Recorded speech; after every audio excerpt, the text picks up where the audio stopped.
Shalom dan puji Tuhan saudara atas kebaikan Tuhan pada setiap kita, sehingga pada hari ini kita boleh bersama lagi di dalam ringkasan pelajaran Sekolah Sahabat, pelajaran yang ke-8 yang bertajuk Menggenapi Nubuat Perjanjian Lama. Untuk memulai pelajaran kita, mari kita berdoa. Bapa Syurgawi, terima kasih atas kebaikan-Mu karena bersama dengan kami sementara kami mendengar, mempelajari firman Tuhan. Dalam nama Yesus kami berdoa. Amin. Sekali lagi saudara, tajuk Sekolah Sahabat kita Menggenapi Nubuat Perjanjian Lama. Yang menjadi pertanyaan, bagaimana nubuatan Perjanjian Lama juga menyatakan Yesus adalah kegenapan Mesias yang telah dinubuatkan sebelumnya? Untuk mempelajari pelajaran pada minggu ini, ada baiknya kita membaca ayat-ayat seperti yang tertera di skrin Anda. Kita baca ayat hafalan kita, terdapat dalam Yohanes 5 ayat 36 yang mengatakan, "Tetapi kesaksianku lebih besar daripada kesaksian Yohanes. Aku melakukan apa yang ditugaskan oleh Bapakku, dan hal ini membuktikan bahwa Bapa telah mengutus aku." Pendahuluan Sekolah Sahabat. Yesus ialah Kristus yang diurapi Tuhan Bapa, Juru Selamat dunia. Dia adalah prawujud dan ilahi. Inilah yang kita telah terima dan percayai. Berulang kali kita dapat melihat dalam kitab Yohanes, semua perkara yang Yesus katakan dan lakukan menunjukkan bahwa Mesias, Hamashiach, Kristus telah datang ke Israel. Dia telah datang dan juga salah seorang daripada mereka, seorang Yahudi yang dilahirkan di Bethlehem, seperti yang telah dinubuatkan oleh kitab suci. Tetapi apakah pendapat orang sezamannya, mereka yang bercakap dan berinteraksi dengannya? Fikirkan tentang kenyataan ini. Minggu ini kita akan melihat lebih banyak cara Yohanes menerangkan Yesus sebagai Mesias. Kita juga akan melihat kenapa masih ada yang masih menolak dia, meskipun banyak sebab kuat yang mengesahkan bahwa dia adalah Mesias. Atas bukti apakah mereka telah membuat pilihan mereka itu? Saudara, untuk menjawab pertanyaan itu dan mempelajari pelajaran lebih dalam lagi, kita akan membahas, berbincang menurut tajuk-tajuk yang seperti di skrin Anda. Tajuk yang pertama, yaitu tanda pekerjaan dan keajaiban. Yang menjadi pertanyaan, bagaimana tanda pekerjaan dan keajaiban yang dilakukan oleh Yesus menyatakan bahwa dia adalah Mesias, atau bukti dia adalah Mesias? Yohanes 5 ayat 36. "Tetapi kesaksian daripada perbuatanku lebih penting daripada kesaksian Yohanes. Aku melakukan apa yang ditugaskan oleh Bapakku, dan semua itu membuktikan bahwa Bapa sudah mengutus aku." Yesus melakukan banyak tanda yang menjadikan dia seorang yang istimewa. Tidak syak lagi, tiada siapa yang boleh menafikan bukti mengenainya. Matius 11 ayat 5. Walaupun terdapat tanda-tanda yang kuat dan kesaksian ramai orang, manusia masih memilih untuk tidak percaya. Dalam hal ini, ramai orang tertanya-tanya sama ada Yesus itu adalah Kristus. Apabila ditanya secara langsung tentang perkara ini, Yesus mengemukakan semua tanda ini sebagai bukti kesatuannya dengan Bapa dan bahwa dia telah diutus olehnya. Yohanes 10:24 hingga Yohanes 5 ayat 36. Dengan cara ini, dia menyerahkan kepada mereka yang menyiasatnya untuk membuat kesimpulan mereka sendiri. Jika mereka mahu merejam dia karena mengatakan hal ini, dalam Yohanes 10 ayat 31 hingga 33, apakah pula yang akan mereka lakukan jika dia secara terbuka menyatakan bahwa dia adalah Kristus? Di skrin Anda ada dua pertanyaan yang kita boleh bincang di dalam kelas-kelas Sahabat. Kita masuk di tajuk yang kedua, yaitu peranan kekuasaan kitab suci. Yang menjadi pertanyaan, bagaimana kekuasaan kitab suci itu menyatakan kesaksian tentang Yesus Kristus? Yesus adalah Mesias. Yohanes 5 ayat 39. "Kamu menyelidiki Alkitab karena menyangka bahwa dengan cara itu kamu akan beroleh hidup sejati dan kekal. Sebenarnya Alkitab memberikan kesaksian tentang aku," atau Yesus di sini.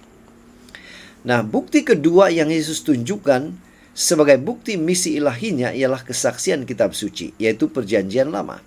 Perjanjian Lama merupakan pusat bukan saja pada Injil Yohanes, tetapi juga kepada seluruh Perjanjian Baru. Pengesahan untuk Yesus tentang siapa dia, dari mana dia datang, apa yang telah dia lakukan, dan apa yang akan dia lakukan adalah berdasarkan kitab suci. Perjanjian Lama. Yesus menggunakan cerita Alkitab untuk menjelaskan misinya. Sebagai contoh, dia berbicara tentang ular yang diangkat oleh Musa. Dengan itu menyatakan bagaimana dia akan mati dan maksud pengorbanannya. Yohanes 3 ayat 14 hingga 15. Beberapa orang mengaku Mesias di dalam Yesus yang diumumkan oleh Musa dan para nabi. Matius, Markus, Lukas, Yohanes, Paulus, Petrus, dan seluruh penulis Perjanjian Baru berulang kali menggariskan di bawah ilham Roh Kudus bagaimana kehidupan, kematian, kebangkitan, dan kenaikan Yesus ke takhta Tuhan adalah penggenapan terhadap apa yang telah diumumkan di dalam Perjanjian Lama. Di screen kita ada 3 pertanyaan yang kita boleh bahas yang berkaitan dengan pelajaran sebentar tadi. Kita masuk di tajuk yang ketiga, yaitu nubuat Perjanjian Lama tentang Yesus, bahagian 1. Bagaimana nubuatan Perjanjian Lama menyatakan atau menjadi bukti kesaksian tentang Yesus? Yohanes 19 ayat 36. Hal-hal ini terjadi supaya genaplah yang tertulis di dalam kitab suci. Perjanjian Lama mempunyai ratusan nubuatan dan kiasan mengenai Kristus yang digenapi dalam kehidupan dan pelayanan Yesus. Yohanes menyebut beberapa di antaranya sebagai berikut. Yang pertama, dalam Yesaya 40 ayat 3 dan Yohanes 1 ayat 23, yaitu pekerjaan mereka yang mendahuluinya. Kemudian Mazmur 69 ayat 9 dan juga Yohanes 2 ayat 17. Di sini nekat Yesus menghalau para pedagang keluar dari bait suci. Ketiga, Yeremia 2 ayat 13, Yohanes 7:38, yaitu penyediaan air hidup. Kemudian Mikha 5 ayat 2 dan Yohanes 7:42, kelahiran di Bethlehem. Mazmur 118:26 hingga Yohanes 12:13, sambutan salam orang ramai ketika memasuki Yerusalem. Zakaria 9:9, Yohanes 12:14 hingga 15, kemasukan kemenangan ke Yerusalem. Bukan saja Yohanes, tetapi Petrus, Paulus, Matius, Markus, Lukas, dan juga semua penulis Perjanjian Baru di bawah ilham Roh Kudus berulang kali menekankan kisah Yesus dari Nazaret dalam kehidupan, kematian, kebangkitan, dan kenaikan ke takhta Tuhan. Dan kesemuanya ini adalah penggenapan nubuat Perjanjian Lama. Dan di screen Anda ada beberapa pertanyaan yang kita boleh bincang di dalam kelas-kelas sahabat kita. Seterusnya kita masuk di tajuk yang keempat, yaitu nubuat Perjanjian Lama tentang Yesus bahagian 2. Nah, yang menjadi pertanyaan, bagaimana nubuatan Perjanjian Lama menyatakan atau menjadi bukti kesaksian tentang Yesus? Yohanes 19 ayat 36. Hal-hal ini terjadi supaya genaplah yang tertulis di dalam kitab suci. Yesus berkata kepada pemimpin agama, kamu mengkaji kitab suci dengan tekun karena kamu percaya dalamnya kamu mendapat hidup kekal. Sebenarnya kitab suci memberikan kesaksian tentang diri. Yohanes 5:39. Satu dakwaan yang menakjubkan dibuat oleh Yesus tentang dirinya. Tidak syak lagi, kelahiran, kehidupan, dan kematian Kristus telah dinubuatkan dalam Perjanjian Lama. Bukti yang menakjubkan tentang identitinya sebagai Mesias yang dinantikan. Yohanes merujuk kepada petikan Perjanjian Lama itu berulang kali dan berulang kali untuk menjelaskan siapa mereka dan juga mengapa kita harus percaya kepadanya dan menerima keselamatan yang Dia tawarkan. Bukti Perjanjian Lama dan Perjanjian Baru tentang Yesus. Mazmur 41 ayat 9 dan juga Yohanes 13:18. Pengkhianatan seorang sahabat. Kemudian Mazmur 22:18 hingga Yohanes 19:24. Para askar membahagikan pakaian Yesus. Kemudian seterusnya Mazmur 69 ayat 20 hingga 21 sehingga Yohanes 19 ayat 28, yaitu dahaga semasa disalibkan. Kemudian bukti ke-10 Bilangan 9:12 dan Yohanes 19:36. Tiada tulang yang patah dalam kematiannya. Kemudian Zakaria 12 ayat 10 hingga Yohanes 19:37, yaitu ditikam oleh lembing. Kemudian Mazmur 16 ayat 10 sehingga Yohanes 20 ayat 9 berkaitan dengan kebangkitan. Dan di screen Anda ada beberapa pertanyaan yang kita boleh bahas di dalam kelas-kelas sahabat kita. Kita masuk di tajuk yang terakhir, yaitu dari bawah. Apa alasan orang untuk menolak Yesus sebagai Mesias? Yohanes 8 ayat 23 mengatakan, Yesus berkata, "Kamu datang dari bawah, tetapi aku datang dari atas. Kamu berasal dari dunia, aku tidak berasal dari dunia." Nah, dalam pelajaran kita tentang Yohanes setakat ini, kita telah melihat bagaimana Yohanes tunjukkan Yesus sesungguhnya adalah Mesias yang dijanjikan. Harapan besar yang telah lama ditunggu oleh orang Yahudi. Walau bagaimanapun, ramai daripada pemimpin agama, pembimbing rohani masyarakat telah menjadi musuh terbesarnya. Kenapa? Pertama, mereka tidak mengenal Bapa, Yohanes 8. Mereka mengaku percaya kepada Tuhan, hanya mempunyai pengetahuan teoritis tentang Dia. Mereka dari bawah, Yohanes 8:23, mereka memikirkan perkara duniawi, bukan perkara surgawi. Mereka telah meletakkan tradisi mereka mengatasi firman Tuhan. Mereka berpegang teguh pada huruf Taurat itu dan menghapuskan makna rohani padanya. Mereka mulai berpikir bahwa hanya pengetahuan tentang Kristus, tentang kitab suci, dapat menyelamatkan mereka. Yohanes 5:39. Mereka percaya pada Musa, tetapi mereka tidak menerima bahwa nabi yang diumumkannya telah tiba. Mereka telah melupakan belas kasihan.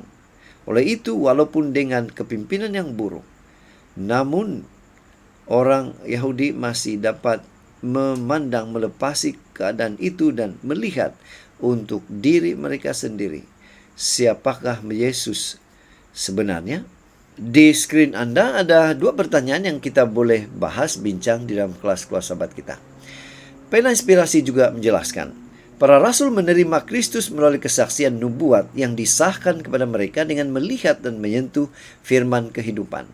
Kita juga mempunyai kesaksian para nabi perjanjian lama, dan sebagai tambahan, kita mempunyai kesaksian para rasul dan orang percaya datang. Para rasul berbicara tentang juru selamat yang telah datang di dalam penggenapan nubuatan yang tepat. Oleh itu, rangkaian bukti itu adalah lengkap dan teliti. Ia cukup untuk menyingkirkan semua orang yang akan percaya. Oleh itu, rangkaian bukti itu adalah lengkap dan teliti. Ia cukup untuk meyakinkan semua orang yang percaya.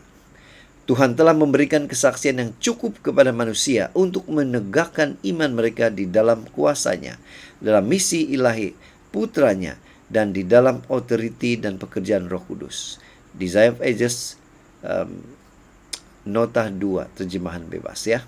Nah, jadi dari pelajaran sekolah sahabat kita pada minggu ini kita boleh menyimpulkan. Pertama, penggenapan nubuat Perjanjian Lama dalam kehidupan Yesus memberikan bukti nyata bahwa Dia adalah Mesias yang dijanjikan.